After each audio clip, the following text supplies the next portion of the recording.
بسم اللہ الرحمن الرحیم۔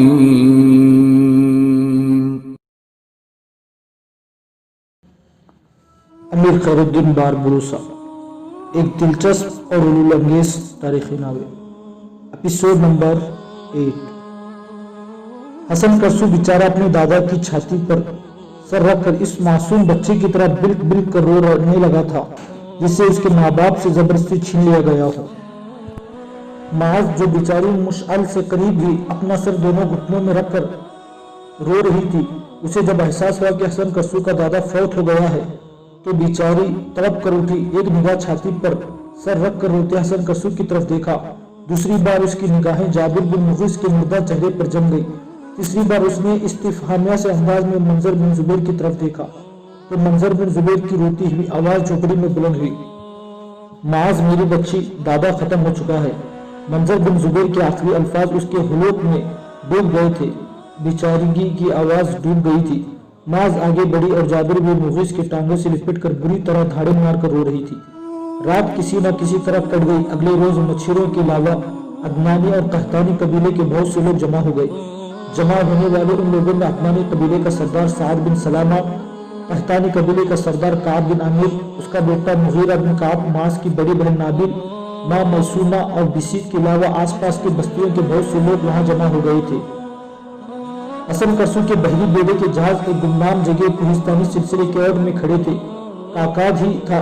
کاکاد اور اس کے ساتھیوں کو بھی حسن کرسو کے دادا کے مرنے کی خبر ہو گئی تھی، لہٰذا وہ بھی وہاں آ پہنچے تھے۔ دوپہر سے پہلے جابر بن مغیث کو ماہی گیروں کے قبرستان میں دفن کر دیا گیا تھا۔ اس موقع پر کاکاد کے علاوہ کعب بن عامر، سعد بن سلامہ، منصر بن زبیر، مغیرہ بن کعب اور بسیط کے علاوہ اور بہت سے دوسرے لوگ برابر حسن کرسو کے ساتھ رہے تھے۔ اس موقع پر حسن کرسو کاکاد کی طرف مڑا اور اسے مخاطب کر کے کہنے لگا، کاکاد، شاید قدرت مجھے اس طرف کھینچ کر لائی تھی کہ میں اپنے دادا سے آخری ملاقات کر سکوں۔ میرے عزیز محترم بھائی، جو کچھ ہونا تھا ہو چکا، اب آؤ اپنے ساتھیوں کے ساتھ کوچ کریں اور اپنی مہم کا آغاز کریں۔ حسن کرسو کے الفاظ کا جواب کاکاد دینا ہی چاہتا تھا کہ آئین اسی لمحے بسیط اس کے قریب آیا اور اسے مخاطب کر کے کہنے لگا، آپ کو خانم بلاتی ہے۔ حسن کرسو نے غور سے بسیط کی طرف دیکھا، پھر کسی قدر تعجب خیز انداز میں اسے مخاطب کر کے کہنے لگا، کون سی خانم؟ کھل کر کہو۔ آپ کو قحطانی سردار کعب بن عامر کی بیوی میسونہ بلا رہی ہے، وہ دیکھو سامنے کھڑی ہے، ساتھ ان کی بڑی بیٹی نابل بھی ہے۔ حسن کرسو بسیط سے کچھ کہنا ہی چاہتا تھا کہ کاکاد کے لبوں پر ہلکا سا تبسم نمودار ہوا، پھر وہ حسن کرسو کا شامت تھپتھپاتے ہوئے کہنے لگا، جاؤ، جس موضوع پر وہ تم سے بات کرنا چاہتی ہے اس کا اشارہ مجھے مل چکا ہے اور ہلکی سی تفصیل بھی منظر بن زبیر بتا چکا ہے، جاؤ، دیر نہ کرو۔ حسن کرسو منہ سے کچھ نہ بولا، چپ چاپ بسیط کے قریب ہو گیا۔ جب حسن کرسو میسونہ اور نابل کے قریب گیا تو بسیط ایک طرف کھڑا ہو گیا تھا۔ قریب جا کر حسن کرسو نے میسونہ اور نابل کی طرف دیکھا، پھر کہنے لگا، آپ لوگوں نے مجھے کیوں بلایا ہے؟ نابل تو اپنی جگہ چپ چاپ کھڑی رہی۔ میسونہ قریب آئی اور کہنے لگی، بیٹے، میں ایک بار پھر تمہارے دادا کی مرگ کا افسوس کرتی ہوں۔ بچے، میں جانتی ہوں دنیا میں شاید وہی تمہارا سب کچھ تھا۔ جس موضوع پر میں نے تمہیں گفتگو کرنے کے لیے علیحدہ بلایا ہے، اس موضوع پر گفتگو کرنے کے لیے موقع مناسب نہیں، لیکن کچھ مجبوریاں ہیں جن کے تحت مجھے اس موضوع پر گفتگو کرنی پڑ رہی ہے، اس لیے کہ اس کے بعد نہ جانے تم سے کب ملاقات ہو۔ یہاں تک کہنے کے بعد میسونہ رکی، پھر بات کو آگے بڑھایا، اگر کسی نے کہیں کوئی پھل آور درخت لگایا ہو اور وہ اس سے جدا ہو گیا ہو تو کبھی نہ کبھی وہ اپنے لگائے ہوئے پودے کو دیکھنے یا اس کی دیکھ بھال کرنے کے لیے ضرور آتا ہے۔ حسن کرسو، یہاں بھی یہی معاملہ ہے۔ بیٹے، میں جانتی ہوں تم اور تمہارے ساتھی آگ اور طوفان کے آشور میں کھیلنے والے ہو۔ میری دعا ہے کہ خدا قدوس تمہیں اور تمہارے سب ساتھیوں کو موت کی سائے سے دور رکھے۔ بیٹے، اب جبکہ تم تھوڑی دیر کے بعد یہاں سے رخصت ہو جاؤ گے، میں تم پر یہ انکشاف کرنا چاہتی ہوں کہ یہ نہ خیال کرنا کہ دادا کے مرنے کے بعد اب ان سرزمینوں سے، ان علاقوں سے تمہارا تعلق ختم ہو جائے گا۔ جو کچھ میں کہنے والی ہوں صرف میرے دل کی ترجمانی نہیں بلکہ میرے اہل خانہ کے ہر فرد کی ترجمانی ہے۔ جب کبھی بھی تم آؤ ہماری حویلی کا رخ ضرور کرنا، اس لیے کہ اس حویلی کے دروازے ہر وقت تمہارے لیے کھلے رہیں گے۔ بیٹے، ہماری حویلی میں اور ہمارے خاندان کے افراد میں سے ایک فرد تمہیں اپنی ذات کے لیے صرف آشنائی اور اپنی محبت اور چاہت کے لیے لطف اور لبرائی بنا چکا ہے۔ میرا اشارہ معاذ کی طرف ہے، تم جانتے ہو تمہیں پسند کرتی ہے۔ بیٹے، اس وقت بھی وہ اکیلی سمندر کے کنارے کھڑی رو رہی ہے